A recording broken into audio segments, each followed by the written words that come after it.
Hello दोस्तों, जय हिंद, वंदे मातरम। मैं Vikas Singh RBS classes YouTube channel में आप सभी का हार्दिक स्वागत करता हूं। कैसे हैं आप सभी। आज कक्षा 10 विज्ञान की बहुविकल्पीय प्रश्नों की श्रृंखला को लेकर के आपके बीच में उपस्थित हुआ हूं। हमारा आज का टॉपिक है कक्षा 10 प्रकाश का परावर्तन तथा अपवर्तन। तो प्रकाश वाले टॉपिक से बहुविकल्पीय प्रश्नों को लेकर के आपके बीच में आया हूं। जैसा कि आपको पता है कि आपकी बोर्ड परीक्षा में 20 नंबर का जो आना है ओएमआर में फिल करना, आपको ये बहुविकल्पीय प्रश्न ही आएंगे। तो चलिए कोशिश करते हैं कि जो मेरे द्वारा बताए गए जो प्रश्न हैं इससे बाहर आपका एक भी क्वेश्चन आपकी बोर्ड परीक्षा में ना जाए। तो चलिए प्रकाश के परावर्तन तथा अपवर्तन से संबंधित जो भी आपके बहुविकल्पीय प्रश्न हैं उस पर एक निगाह डाल लेते हैं ताकि आपको जो है आगे कोई समस्या ना हो। चलिए देखते हैं।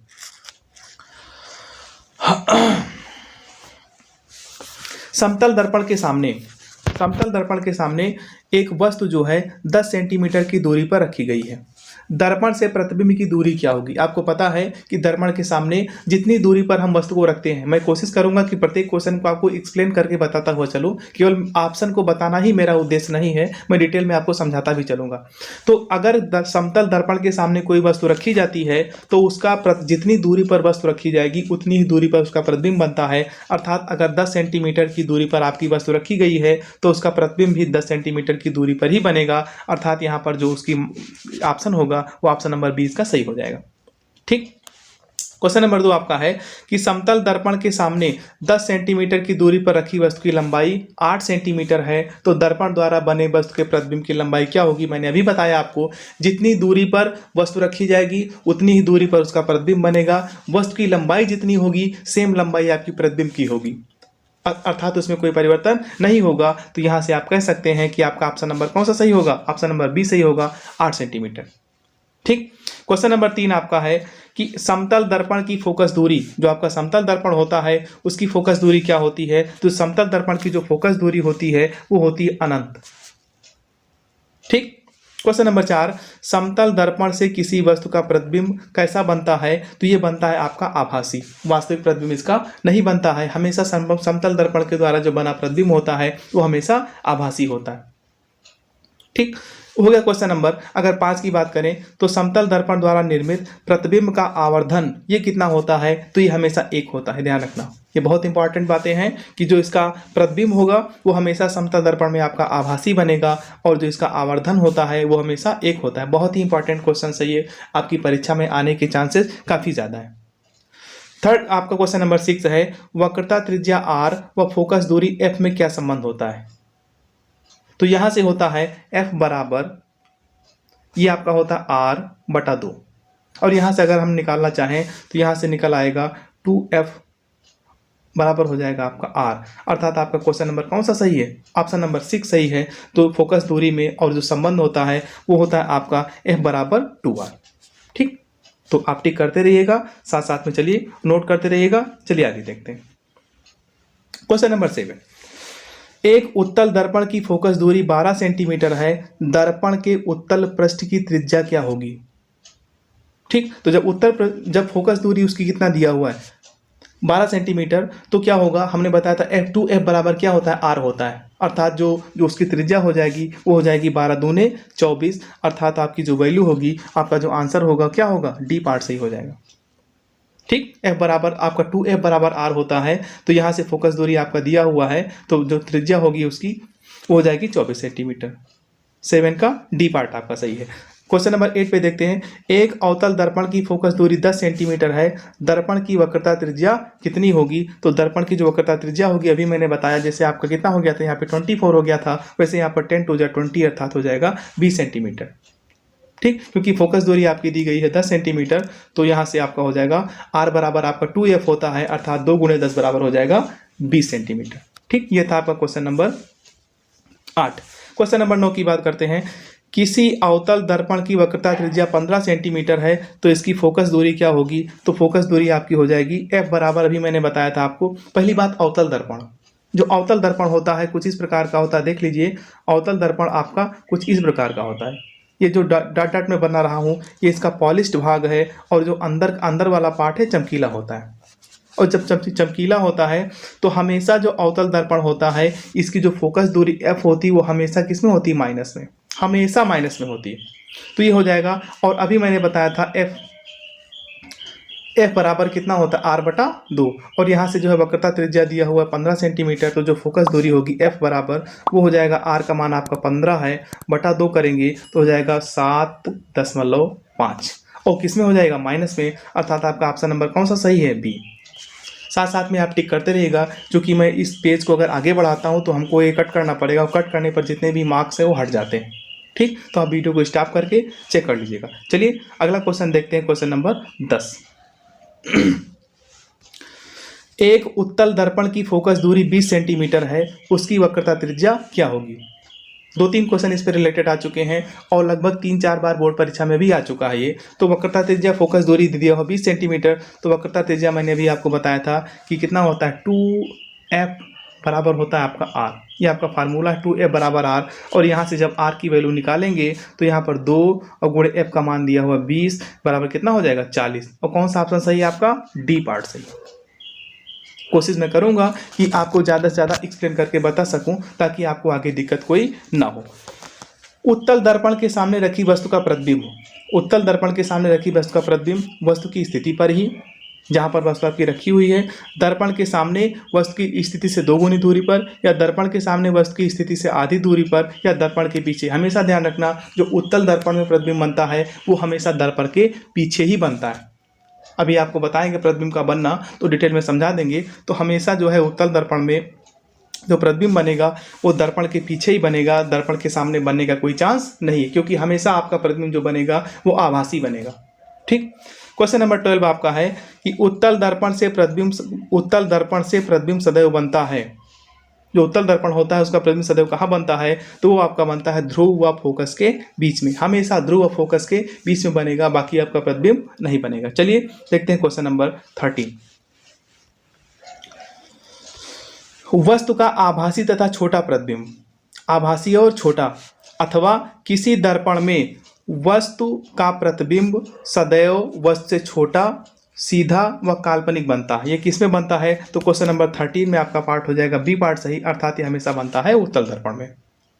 किसी अवतल दर्पण द्वारा वस्तु का आभासी, सीधा तथा बड़ा प्रतिबिंब प्राप्त करने के लिए उसे कहाँ रखना होगा, तो हमेशा जो है, क्योंकि अवतल दर्पण की बात क्योंकि इसकी बात हो रही है अवतल दर्पण की, तो हमेशा जो है आपको उस प्रतिबिंब को दर्पण के ध्रुव P तथा उसके फोकस F के बीच में रखना होगा, तब आपको जो है आभासी प्रतिबिंब मिलेगा और सीधा मिलेगा, और क्या बनेगा, वस्तु से बड़ा मिलेगा।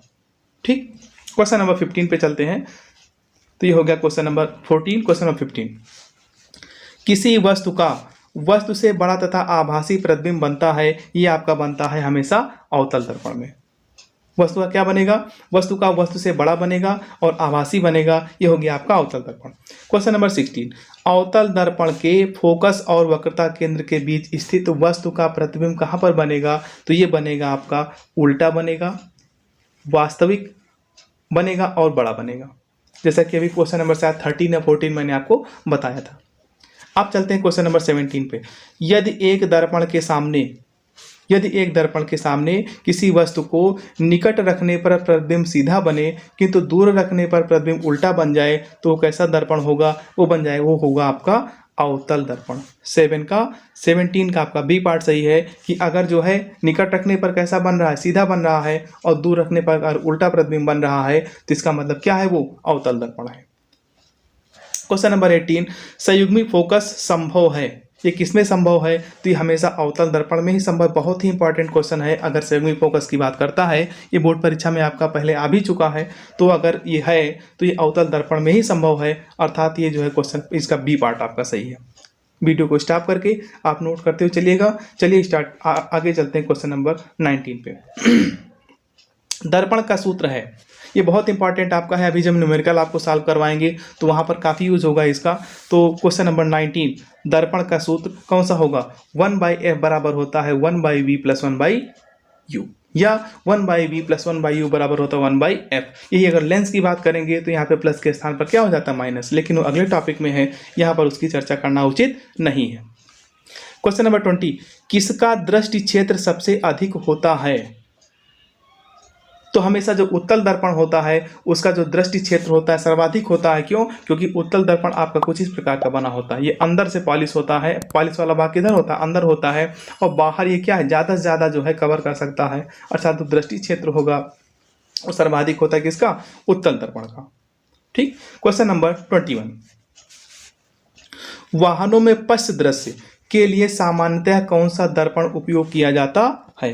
बहुत ध्यान देने योग्य बात है। काफ़ी परीक्षा में क्वेश्चन आता है कि जो वाहन में आपका जो पीछे से आने वाले वाहन है उसको देखने के लिए जो ड्राइवर के बगल में आपका शीशा लगा होता है उसमें उत्तल दर्पण होता है। और उत्तल दर्पण क्या करता है? जो आपकी बड़ी वस्तु है उसका छोटा प्रतिबिंब उस मिरर में दिखाता है और ड्राइवर को पीछे आने वाली चीज़ें स्पष्ट दिख जाती हैं और वो जो है अपना साइड दे देता है।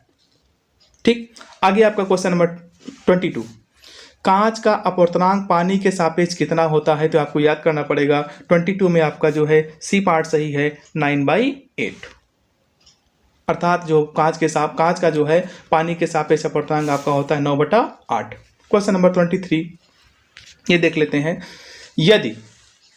यदि वायु के सापेक्ष कांच का अपवर्तनांक 1.5 हो तो कांच के सापेक्ष वायु का अपवर्तनांक कितना होगा? तो इसको जब मैं आपका न्यूमेरिकल सॉल्व करवाऊंगा तो आपको बता दूंगा, वो मिलेगा आपको 0.67। क्योंकि यहाँ पर सॉल्व करवाऊंगा तो वीडियो लंबा हो जाएगा। जब न्यूमेरिकल वाला टॉपिक लेकर के आएंगे तो डिटेल में आपको बता करके समझा देंगे। क्वेश्चन नंबर 24, वायु में प्रकाश की चाल 3 × 10⁸ मीटर प्रति सेकेंड है। वायु में प्रकाश की चाल जो है 3 × 10⁸ मीटर प्रति सेकंड है। वायु के सापेक्ष कांच का अपवर्तनांक 3/2 है। तो कांच में प्रकाश की चाल क्या होगी? अर्थात या निर्वात में प्रकाश की चाल 3 × 10⁸ मीटर प्रति सेकंड है तो कांच जिसका अपवर्तनांक 1.5 है में प्रकाश की चाल क्या होगी? तो हो जाएगा आपका 24 का सी पार्ट 2 × 10⁸ मीटर पर सेकेंड। यह था क्वेश्चन नंबर 24। क्योंकि इसको सॉल्व करना पड़ेगा तो न्यूमेरिकल वाले टॉपिक में इसको डिटेल में मैं सॉल्व करके आपको दिखा दूंगा। चलिए देखते हैं क्वेश्चन नंबर 25, निर्वात में प्रकाश की चाल होती है 25। निर्वात में अर्थात जहाँ पर वैक्यूम हो, जहाँ पर जो है निर्वात हो, वायु ना हो, वहाँ पर जो वायु की चाल होगी वो 3 × 10⁸ मीटर प्रति सेकेंड होती है। ये था क्वेश्चन नंबर 25, अर्थात इसका बी पार्ट सही है। एक पारदर्शी पदार्थ जिसका अपवर्तनांक 1.0 है निर्वात में रखा है। निर्वात से होकर उस पदार्थ में प्रवेश करने वाली एक प्रकाश की किरण सतह पर विचलित होकर अभिलंब के समीप आएगी, दूर हट जाएगी, अविचलित रहेगी और अभिलंब की दिशा में ही आएगी। तो क्वेश्चन नंबर 26 का आपका सी पार्ट सही होगा, अर्थात उसके अंदर कोई भी परिवर्तन नहीं होगा, वो रेखा कैसी रहेगी? अविचलित रहेगी। क्वेश्चन नंबर 27, वायु में प्रकाश की चाल 3 × 10⁸ मीटर प्रति सेकंड है। जल का अपवर्तनांक आपका 4/3 है में प्रकाश की चाल क्या होगी? तो इसमें हो जाएगा आपका, इसको भी सॉल्व करना पड़ेगा क्योंकि समय कम है, तो जब न्यूमेरिकल वाले पार्ट में आपको बता देंगे। ये हो जाएगा 27 में आपका ए पार्ट सही है, अर्थात 2.25 × 10⁸ मीटर प्रति सेकेंड। चलिए देखते हैं क्वेश्चन नंबर 28, कांच की स्लैब से गुजरती प्रकाश की किरण का कौन सा पथ ठीक है? ये आपका कांच की स्लैब है और इससे कोई प्रकाश की किरण गुजर रही। जैसे मैंने बताया था कि अगर कोई प्रकाश विरल माध्यम से सघन माध्यम में आता है तो जो है वो अभिलंब की तरफ झुक जाता है, या अगर मान लो सघन माध्यम से विरल माध्यम में जाता है तो अभिलंब से दूर हटता है। तो उसी के अकॉर्डिंग देख लीजिए क्वेश्चन नंबर 28 में कौन सा पार्ट सही है? आपका बी पार्ट सही है। ये चूँकि देखिए जब ये आपका मान लो अभिलंब कौन सा होगा? यही तो होगा अभिलंब। मतलब क्या? अगर कोई 90 अंश का कोण बनाती हुई जो रेखा होती है अभिलंब होती है। रेखा किरण आपकी ऐसे आ रही थी, जाना उसको सीधे चाहिए था, ये इस टाइप से जाना चाहिए था, लेकिन क्या हुआ? नीचे की तरफ झुक गई है और ये झुक गई है। यही आपका क्या है? बी पार्ट सही है, अर्थात 28 का आपका बी पार्ट सही है। 29, आपको जल, सरसों का तेल, ग्लिसरीन और कैरोसिन दिया गया। इन सब से एक समान कोण पर प्रकाश की किरण आपतित की गई है। किस माध्यम में किरण का अधिकतम झुकेगी? अर्थात 24, 29 और 29 का जो है सबसे पहले आपको देखना ये है कि सबसे गाढ़ा कौन है। अच्छा, जो सबसे गाढ़ा हो, कैरोसिन जो होता है मिट्टी का तेल, वो आपका हल्का होता है, जल उससे भी हल्का होता है, सरसों का तेल उसके भी। सबसे गाढ़ा आपका ग्लिसरीन होता है, अर्थात ग्लिसरीन का जो माध्यम होगा वो सघन, सबसे सघन माध्यम आपका क्या होगा? ग्लिसरीन का होगा। और जब ग्लिसरीन का होगा तो अभी इसके पहले वाले क्वेश्चन में मैंने बताया आपका 28 में, जितना ही सघन माध्यम होगा उतना ही प्रकाश की किरण क्या होगी, अविलंब की तरफ झुक जाएगी। जैसे इसमें देख लीजिए झुक गई है, तो जब इतना झुक जाएगी अर्थात सबसे ज़्यादा झुकाव किसमें होगा, ग्लिसरीन में, क्योंकि ग्लिसरीन क्या होगा, अन्य सभी जो आपके द्रव दिए गए हैं उससे क्या है, उसका जो वो सघनता है वो क्या है, ज़्यादा है, और सघनता ज़्यादा होने की वजह से क्या होगा, जो झुकाव होगा वो सर्वाधिक हो जाएगा। चलिए क्वेश्चन नंबर 30 देखते हैं। टार्च, सर्च लाइट और वाहनों के अग्रदीपों में बल्ब लगाए जाते हैं, तो कौन से लगाए जाते हैं वो देख लीजिएगा।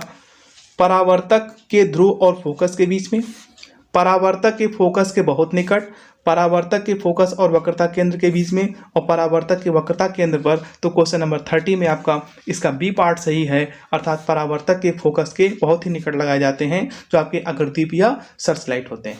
आज के लिए इतना ही, क्वेश्चन नंबर था आपका 30। मिलते हैं नेक्स्ट वीडियो में जो इसका सेकंड पार्ट है, और ज़्यादा से ज़्यादा मैं कोशिश करूँगा कि इसके वीडियोज़ आपको दे सकूँ, ताकि आपको जो है 20 आउट ऑफ, जैसे मैंने बताया आपको, टारगेट 20/20 आपको अचीव करने में कोई दिक्कत ना हो।